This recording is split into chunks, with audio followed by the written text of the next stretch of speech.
Respected teachers, Assalamu alaikum. I am Musa Mukhtar from Snowman Publishers, and in this video, we are going to talk about page number 88 and 89 of Knowledge Wheel English series. Look here, this is page number 88. We have one icon at the top of this page. This is reading, and this page is about the concept of that is and those are.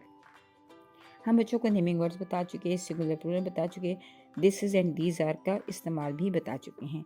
So this is the time to introduce them. That is and those are.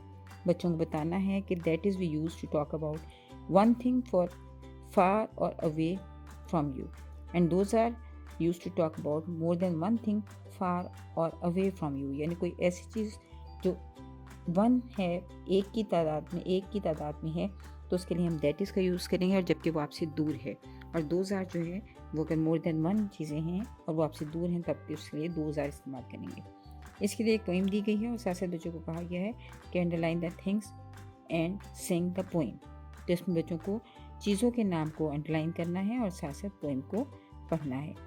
That is the tree tall and strong, those are the leaves dancing along, that is the river flowing so free, those are the fish swimming with glee, that is the bird singing a song, those are the clouds drifting along, that is the world big and wide, those are the dreams by my side, that is and those are each day is new, in this world there's much to do.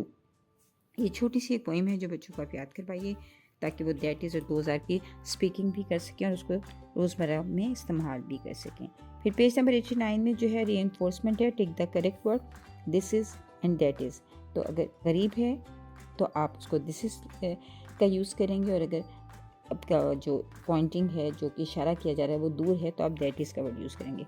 तो बच्चों से ये page complete करवाइए और इस तरह बच्चों को दिस इज़, दैट इज़ और दीज आर और दोज आर का जो इस्तेमाल है वो बच्चों को रोज़मर्रा की ज़िंदगी में इस्तेमाल करने पर मोटिवेट कीजिए. शुक्रिया.